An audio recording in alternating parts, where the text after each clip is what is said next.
जैसा कि बच्चों मैंने आपको बताया कि हमारे बीच है आज मानसी, जिसका एसएससी स्टेनो में ही नहीं सीजीएल और एमटीएस में भी सिलेक्शन हुआ है और इनकी all over India rank grade C में 105 है। जब मैंने पोस्ट डाला था तो धोखे से 108 कर दिया था, ठीक है। और एक साल में इन्होंने लगातार 3 जगह सिलेक्शन मिला इन्हें और अब finally SSC steno grade C में ज्वाइनिंग करने जा रही हैं, ठीक है। तो मैं चाहूंगा मानसी आप बताओ इन सबको कि कितना आपने स्ट्रगल किया, कैसे आपको ये ज्वाइनिंग मिली, ठीक है, और स्टेनो को पढ़ने में कितना आपने समय दिया, रिटन जो कि एक इस समय बहुत महत्वपूर्ण मुद्दा बना हुआ है, जिसमें कि नंबर आपके रिटन में कितने थे? मेरे 171 मार्क्स थे। और अगर अभी आप एसएससी स्टेनो को देखोगे, ठीक है, जहां पर बच्चों ने पेपर दिया है, हिंदी में सिलेक्शन बहुत कम हुए हैं। इंग्लिश स्टेनो के जो बच्चे हैं उनका 162, 158 में भी सिलेक्शन हो गया है, लेकिन कई सारे बच्चे ऐसे हैं जिनका 174 आने के बाद भी ग्रेड डी में भी सिलेक्शन नहीं हुआ है, ठीक है। ऐसे बहुत से बच्चे हैं, बहुत से ग्रुप हैं जहां हम आपको ये चीज दिखा सकते हैं। इसके बावजूद इसका कारण ये रहा कि एसएससी स्टेनो में पहली बार अनसीन मैटर बोला गया, ठीक है, और बहुत सारे बच्चे स्किल से क्विट हो गए, बाहर हो गए। इसके बावजूद भी मानसी ने ग्रेड सी में सिलेक्शन पाया, ठीक है, वहां पर भी अनसीन मैटर था और ये तभी पॉसिबल हो सकता है जब आप प्रैक्टिस करोगे। टाइपिंग का समय भी ग्रेड सी में कम होता है, ठीक है। तो अब मानसी आपको एक एक चीज बताएगी कि पहले रिटन में क्या उसने किया, जो 171 मार्क्स आए। 171 मार्क्स लाना आज के टाइम बहुत बड़ी बात है, क्योंकि हर एक बच्चा तैयारी कर रहा है। 172, 158, 155 मेरिट गई है ग्रेड डी की और 163 मेरिट गई है शायद सी की, 165 गई है सी की, ठीक है। और तो सबसे पहले मैं तो सर को थैंक यू बोलना चाहूँगी कि उन्होंने ये अपॉर्चुनिटी दी मुझे यहाँ आने की। और बस यही है कि 2023 में मेरा 136 मार्क्स थे तो मेरा नहीं हो पाया था फाइनल। तो डीमोटिवेशन तो आता ही है कि अब कैसे होगा, क्या होगा, होगा भी कि नहीं होगा। एसएससी की फील्ड में तो ये है ना कि होगा या नहीं होगा, आप क्विट करें या क्या करें। तो 2024 में फिर ये था कि मतलब क्या करना चाहिए, तो मैंने सबसे पहले रिटर्न के लिए प्रिपरेशन करना स्टार्ट किया था 2022 में, जो कि ये था कि 2022 में तैयारी शुरू करी थी जिसमें रिटर्न तुम्हारा नहीं हुआ था, ठीक है। और वहां पर तुम्हारा कितने नंबर से रह गया था? जो लास्ट ईयर स्किल क्वालिफाई किया था तुमने और इसके बाद रिटर्न से जो बाहर हुए थे उसमें कितने नंबर कम थे? भूल गया सब कुछ क्योंकि ऐसे होता तो है, हम नहीं कर पहली बार फेस करना होता है।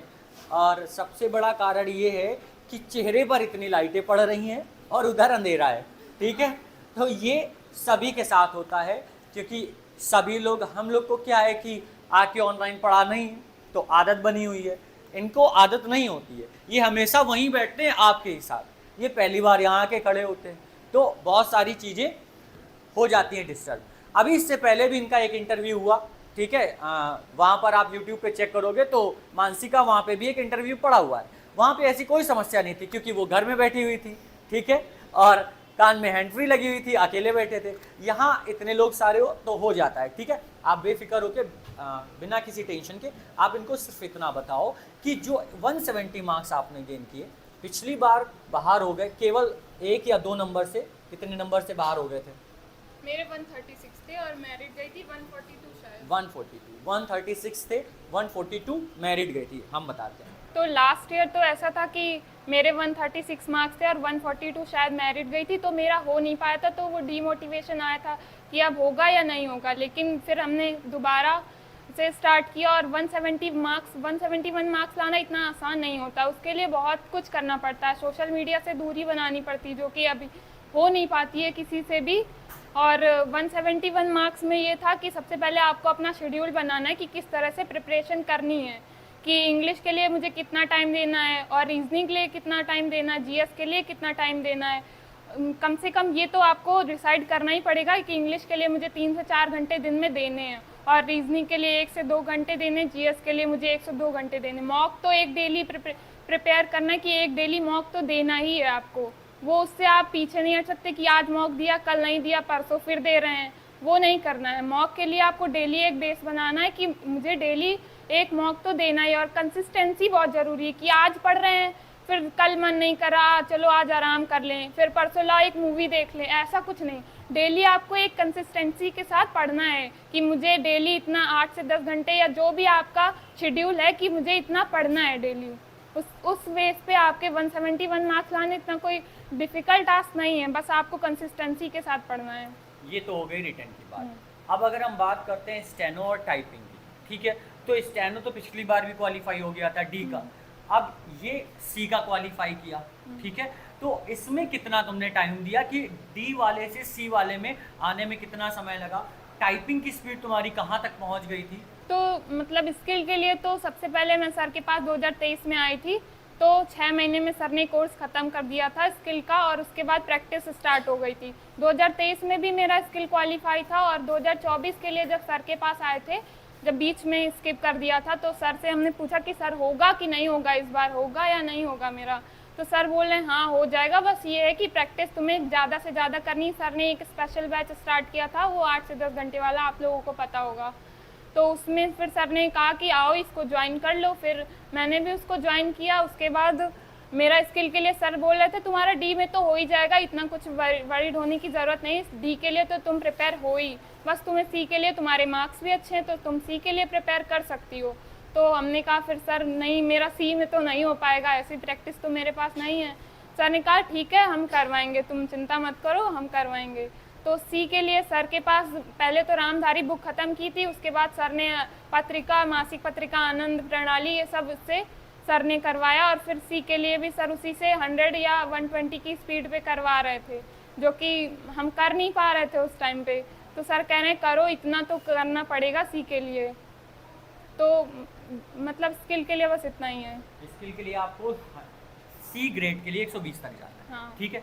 और क्या जब आप पेपर देने बैठते हो, डी वाला तो चलो आपको कंफर्म था कि हाँ हो जाएगा, कोई दिक्कत नहीं है, तो वहाँ पर टाइमिंग कैसे मैनेज करी? बहुत सारे बच्चे ऐसे हैं जो रिटर्न में ही जाके 2 घंटे का पेपर होता है, आधा छोड़ आते हैं। स्किल बैठे, टाइपिंग करी, वहाँ पर पहले लगा कि हम लिख लेंगे, टाइपिंग कर लेंगे, और फिर वो टाइपिंग से बाहर हो गए। उसे कैसे आपने मैनेज किया? टाइपिंग में तो डी में 65 मिनट्स मिलते हैं और सी में 55 मिनट्स मिलते हैं। तो टाइपिंग में आपको ये डिसाइड करना है कि मुझे इतने टाइम में ये टाइपिंग ख़त्म करनी। जैसे मेरा ये था कि मेरा डी में 20 मिनट में टाइपिंग ख़त्म हो जाती थी, और सी के लिए तो मैंने कभी टाइपिंग की नहीं, डी के लिए कर रहे थे। टाइपिंग मेरी 20 मिनट में ख़त्म हो जाती थी, लेकिन जब वहाँ पे गए तो मेरी 20 मिनट से पहले ही ख़त्म हो गई थी डी वाले में, जबकि अनसीन मैटर था। और सी में तो मैंने ऐसी प्रैक्टिस की नहीं थी, लेकिन फिर भी मेरा 30 मिनट में तो ख़त्म हो ही गया था टाइपिंग के लिए। तो टाइपिंग में ये है कि सर जितना यहाँ पे करवा रहे हैं, अगर 8 से 10 घंटे वाले बैच में आप आ रहे हो तो टाइपिंग तो आपकी वैसे भी मैनेज हो जाएगी। मेरी यहाँ पे 45 वर्ड्स पर मिनट टाइपिंग थी हिंदी में, तो टाइपिंग के लिए इतना कुछ बड़ा इशू नहीं था मेरे लिए। लेकिन आप लोग अगर प्रैक्टिस कर रहे हैं तो फिर हो सकता है टाइपिंग के लिए। 45 वर्ड पर मिनट की आपकी टाइपिंग स्पीड आ गई थी, और डिक्टेशन जैसे आपने बताया ये आपने कर लिया था। लेकिन जब आप वहाँ पे पहुँचते हैं, पेपर देने पहुँचे, तो एक सबसे बड़ी प्रॉब्लम आती है, बच्चे लास्ट में स्ट्रोक नहीं देखते हैं। कुछ लोग स्ट्रोक्स देख के भी आते हैं, तो ये कंफ्यूजन रहता है कि स्ट्रोक्स कितने एक्चुअल होने चाहिए डी और सी में। एक्चुअल स्ट्रोक्स तो मेरे डी में थे शायद 3766 थे और सी में मेरे थे 4706। तो वहाँ पे जो एक नॉर्मल एवरेज वहाँ पे जो कर रहे थे उनके ऐसे ही थे 4700, और डी में थे 3700 से 3800 के बीच में। तो ये था 2024 का, लेकिन ये स्ट्रोक्स ऊपर नीचे करते रहते हैं हर साल, तो इतना कोई वो नहीं है कि इतने ही स्ट्रोक्स होने चाहिए आपके। वो एक लिमिट हमारी होनी चाहिए कि 3700 से ऊपर होने चाहिए, ठीक है, इससे नीचे 3500 3600 नहीं होने चाहिए, अदरवाइज आप बाहर हो जाओगे, ठीक है। तो ये आपको भी ध्यान रखना है। इसके अलावा आपके घर वालों ने कितना सपोर्ट किया, जो इसमें क्या रोल था, कितना 2 साल आपने, 1 साल तो पहली बार में पेपर ही नहीं क्लियर हुआ, ठीक है, तो एक नेगेटिविटी आई होगी, और इस साल आपने एक साथ 3 पेपर कैसे क्वालिफाई किए फिर? वो मतलब जब आप एक एग्ज़ाम के लिए प्रिपेयर करें, जैसे मैं सीजीएल के लिए प्रिपेयर कर रही थी, तो वो स्टेनो और एमटीएस या कोई भी एसएससी का दूसरा एग्ज़ाम है तो वो आपका ऑटोमेटिक क्लियर हो जाएगा, क्योंकि सिलेबस सबका सेम ही होता है। तो इतना एग्ज़ाम, तीनों एग्ज़ाम क्वालिफाई करना इतनी कोई बड़ी बात नहीं है। लेकिन इसमें फैमिली का भी बहुत बड़ा सपोर्ट था, क्योंकि एक निगेटिविटी आ जाती है ना कि इतने साल से प्रिपेयर करे, अभी तक इसका नहीं हुआ, फिर सब बोलने लगते हैं कि इतनी एज हो गई है, ये है, लेकिन अभी तक कुछ हुआ नहीं, क्या होगा। तो घर वालों ने बहुत सपोर्ट किया कि तुम पढ़ो, बस तुमको पढ़ना है और ये मतलब गवर्नमेंट जॉब तो लेनी, क्योंकि मेरे फैमिली में ऐसा कोई बैकग्राउंड मजबूत था नहीं कि कोई और दूसरा गवर्नमेंट जॉब में हो या कोई अच्छी जॉब में हो, तो फिर उनका सपोर्ट भी था थोड़ा सा। ठीक है, तो अब फ्यूचर में क्या करने का मूड है? अभी आगे फिर लड़ना है या यहीं रुक जाना है कि भाई ग्रेड सी हमने ले लिया है, अब हम आगे नहीं बढ़ेंगे, इसी कुर्सी में बैठे रहेंगे और एंजॉय करेंगे? नहीं, मतलब अगर होम स्टेट नहीं मिला तो फिर होम स्टेट के लिए तो लड़ना ही है। यानी एक सीट आप इन लोग की फिर से खाएंगे? हाँ, वो तो है ही। है ना, समझ रहे हो आप? इसीलिए बार बार कहते हैं कि जब आपका एग्जाम होता है तो ऐसे बहुत से बच्चे जो ग्रेड सी क्वालिफाई कर चुके हैं फिर भी लड़ते हैं, इसलिए मेरिट ज्यादा जाती है। अब आपको क्या लगता है, इस बार इनके नंबर 171 है और 2025 का एग्जाम ये फिर देंगे? फॉर्म डाला है? हाँ। डाला है, ठीक है। अब ये इस बार कितने नंबर लाएंगे पता है आपको? कुछ 171 से नीचे आएंगे? लगता है ऊपर ही जाएंगे। तो इस बार ये 180 टच करने का टारगेट बनाया होगा। हाँ, तो इतना तो करना ही पड़ेगा, क्योंकि अभी सी में है तो डी के लिए तो फिर से दोबारा नहीं लड़ सकते, सी के लिए ही लड़ना होगा। तो डी के लिए लड़ेंगे, ये सी के लिए फिर से लड़ेंगे, तो 180 मार्क्स लाएंगे। और आपके मार्क्स कहाँ पे हैं ये आपको पता है, ठीक है। अच्छा बेटा, 8 घंटे का बैच, ठीक है, ये बहुत पहले से चला आ रहा है। इससे पहले आपके साथ जो बच्चे थे पहले पढ़ते थे उन्होंने भी पढ़ा। इस 8 घंटे के बैच में आपने क्या क्या स्ट्रगल किया? कभी डेली कितनी डिक्टेशन आप लिखते थे और क्या फेस करते थे? यहाँ से जाने के बाद आपकी क्या हाल होती थी? और जैसा कि 8 घंटे का बैच लगाने के बाद भी हम ऑनलाइन लगा देते थे, ठीक है, इसके बाद हम घर से भी बोल देते थे कि 1600-1700 वर्ड टाइप करो जाके, डिक्टेशन लिखो जाके, तब आप क्या फील करते थे? कितनी गुस्सा आती थी कोचिंग के ऊपर? 8 घंटे के बैच में तो ये था कि सुबह 8 बजे आना है और शाम को 6 बजे ही जाना है। उसमें आपको 10 डिक्टेशन मिनिमम तो करनी है।